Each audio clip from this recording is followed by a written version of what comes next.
What's going on, everyone? It's the Niskel. Welcome back to Resident Evil 3 Nemesis. In the last episode, Carlos left us with Nemesis. Again!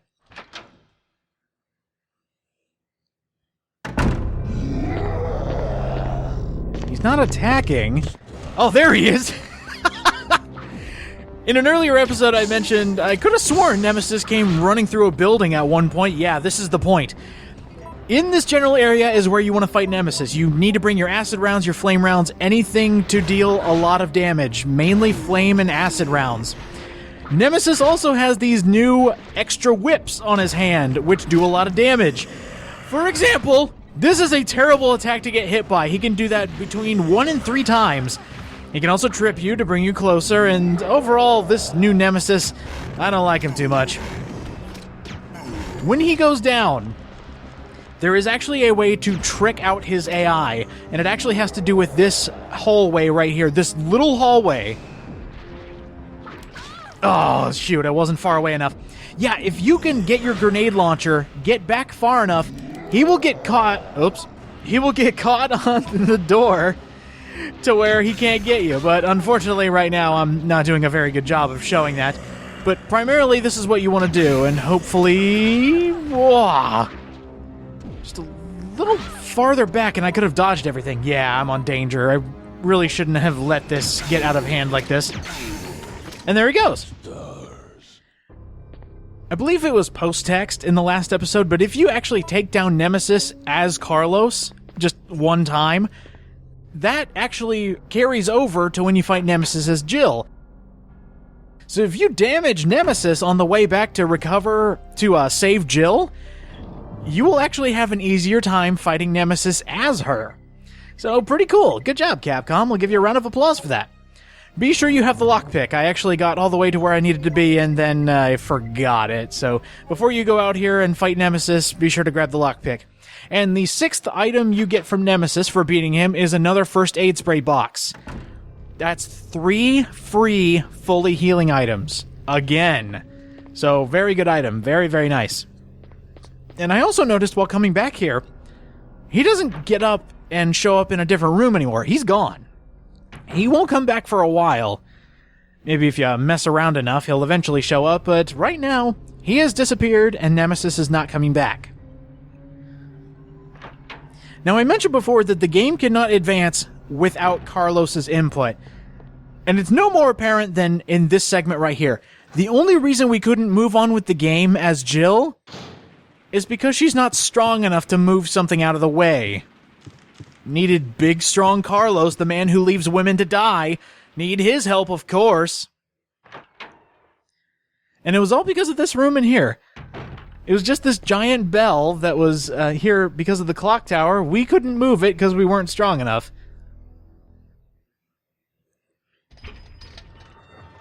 It's actually kind of mean how quickly you realize you forgot something when you just run out here, there's zombies everywhere, and then you get to this door and you can't open it because you don't have the lockpick.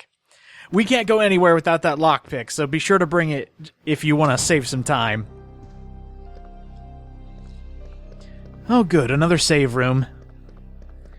This is also where you can get a little bit of ammunition. It all depends on your current setup in the game, although I think 1 or 2 items are permanent here.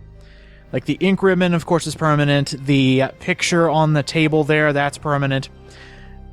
It might be in the lockers that I'm thinking? This game likes to mix items around, and it's kind of difficult to explain it to you in a Let's Play because your playthrough might not be the same as mine. Oh my gosh, more Mind Dart rounds? I don't use it!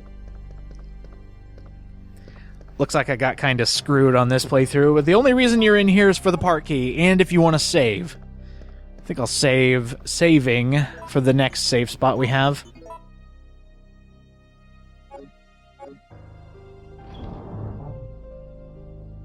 This next section of the game, it's very simplistic. It has a boss fight in it, but I really like the style and the look of it.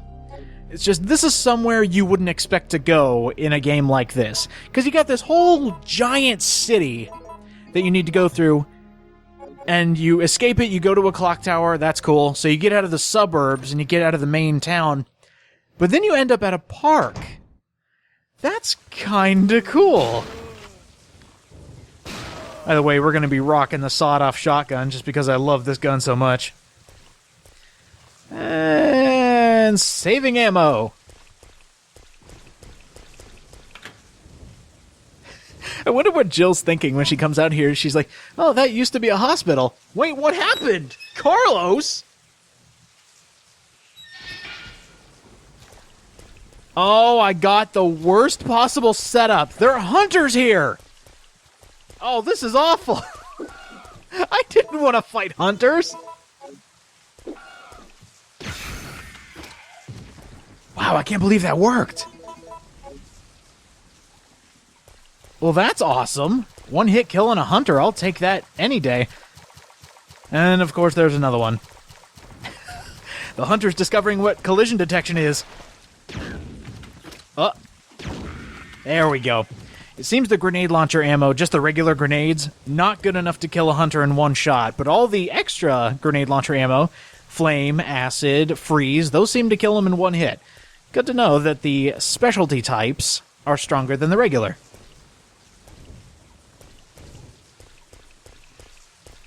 We're going to be running back and forth between these two sections of the park, and it's going to be just going from point A to point B back to point A. This section of the game, while it's not that intuitive as far as puzzle solving or anything else Resident Evil is known for, I still like the look of it. Just the fact that we're going through a park, we got a little bit of a lake scene here, that's really nice, I like that.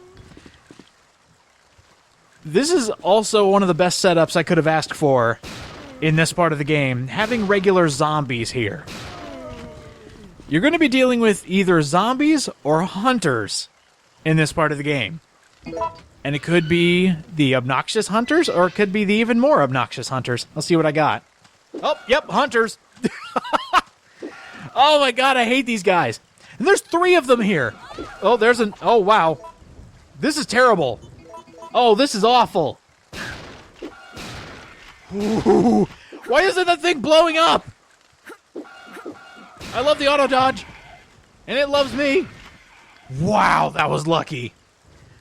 The hunters in Resident Evil 3, the reason I call them obnoxious, and even more than any other hunter in any other Resident Evil game, is they're almost too fast to dodge with their insta-kill move.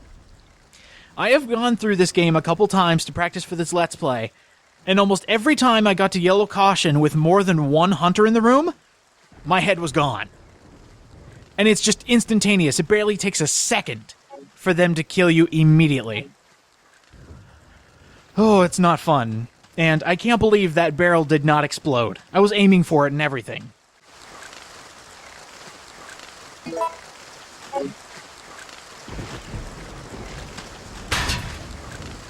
This is our destination. We need to go farther in here. We don't have the key, though. Of course we don't. So here's point A. Now we need to go to point B. I think this is... Oh, wow. Correct me if I'm wrong, but this is the first time we ever have a Resident Evil game where you're running around in the rain. Before the next-gen games came out. Let's say that. Of the original trilogy and Zero, I believe this is the only time you're running around in the rain. So we even have weather effects in Resident Evil 3, making it that much more amazing.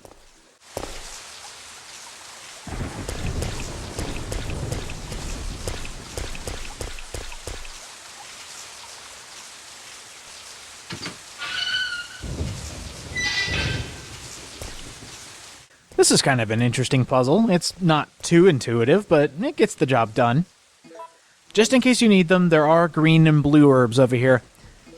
I'm not exactly sure why they're giving you blue herbs at this point of the game.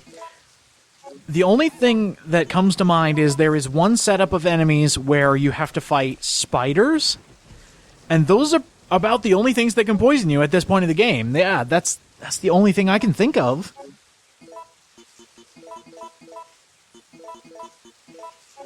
Also, I hope you saved red herbs, because they're scarce now.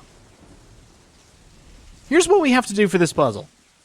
You notice there's a giant fountain here, a very nice, lavish fountain.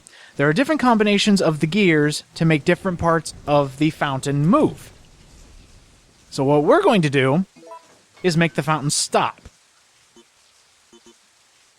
Oops, I really didn't want to do this.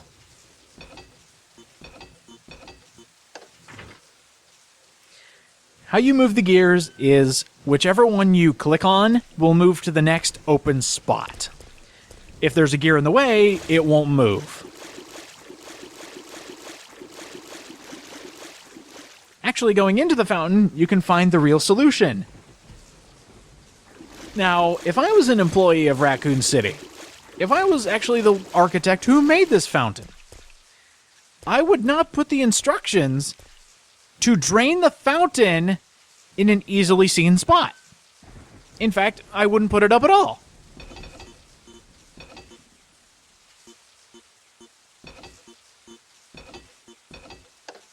There we go, nice and easy. 2 blacks on top, 2 whites on bottom. That drains the fountain. Easy as that.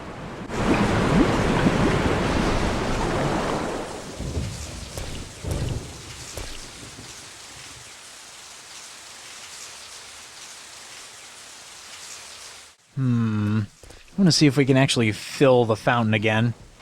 I doubt it, since there's a giant gaping hole in the bottom of it. But yeah, keeping it at this formation.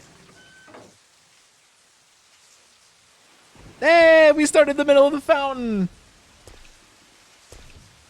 It's a nice little added touch.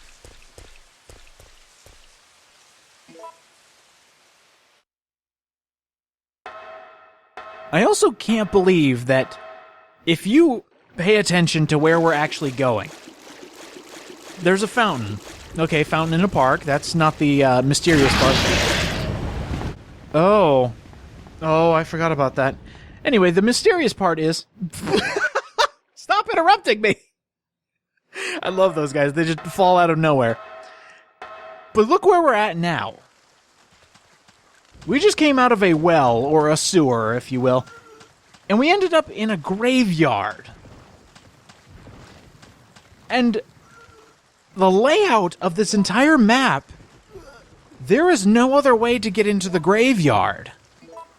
Just from the outlook, there could be one that they're not showing on camera. That would make perfect sense. Because if you want to go see your loved ones, obviously you need to go through the sewer in the fountain to go see your loved one's grave. Raccoon City, making it harder to see your loved ones one day at a time. Mr. Mayor, these renovations to make it impossible for people to see their graves, should we really do this? I'm sorry, would you say? I'm a bit drunk. You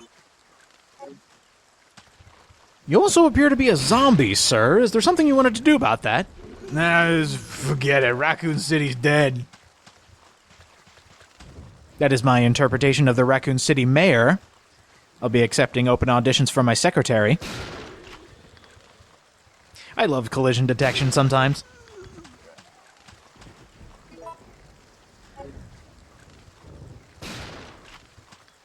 Oh my gosh, this is terrible. That was not the best example. I could have just ran away from all of these, but I wanted to read the gravestones because there are little tidbits on there. They're not important, but it adds to the game. Also, if you came here without that park key, you're going to be kicking yourself. You have to go all the way back.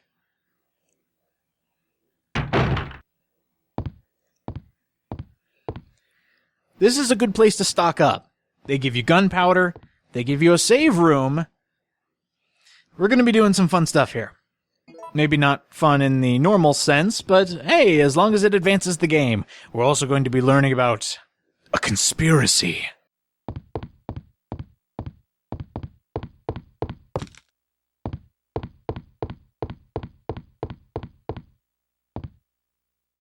Resident Evil is one of those games, to me, that knows about ambience.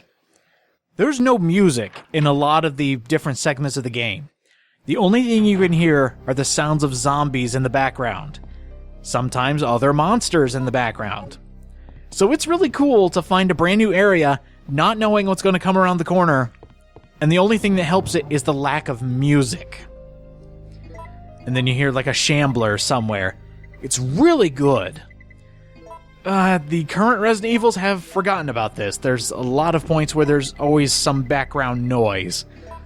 It doesn't work that much, but after Resident Evil 3, everything kind of became an action movie, so that's probably why.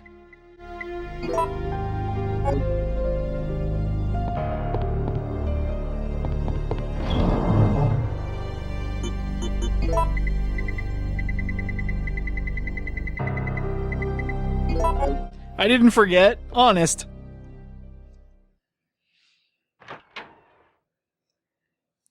We're going to be getting rid of a lot of items here soon. Got the lighter that we can use. I'll pick up that gunpowder on the way out, no worries. That was in quick burning wood. I wish I had that to start my own fires. That'd be awesome. And look at that! An item we got at the very beginning of the game, finally gone.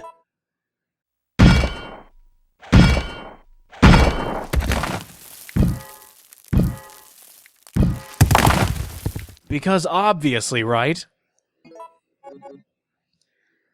This is another thing that doesn't make sense, you know, just in the layout of the entirety of this game.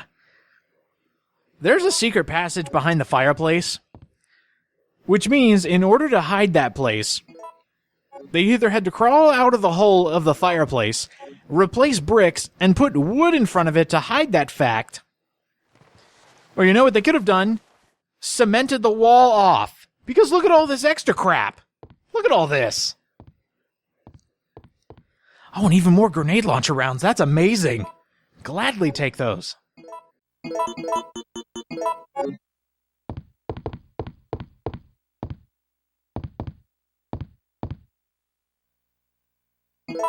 And there's the key we were looking for. Time to go back to point A, but first we got a lot of goodies in here, which I will leave to your own reading. They're not that important, but they do kind of touch on other details that may not have been that prolific? Is that the word I'm looking for? Not as much explained. This is mainly talking about the mercenaries.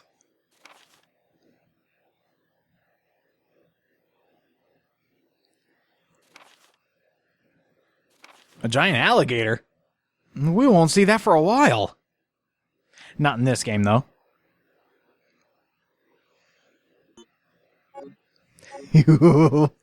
Just imagine normal people talking about Nemesis as if they know what Nemesis does. I mean, they would find out very quickly what Nemesis does to people, but to STARS members, it never stops.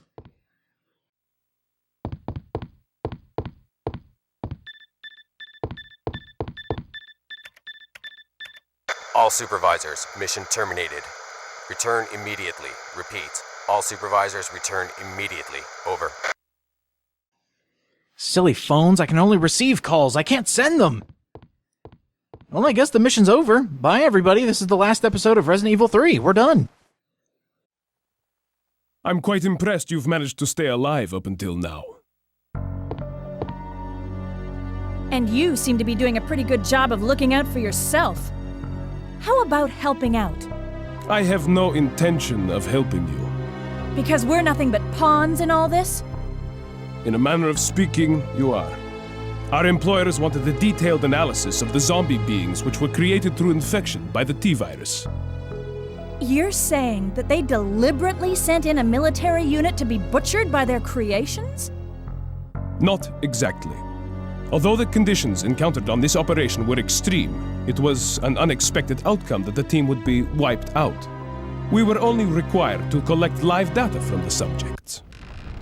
Ah! Another mutant! Nikolai's back, and he's afraid of a little shaking house. Ah, come on, man.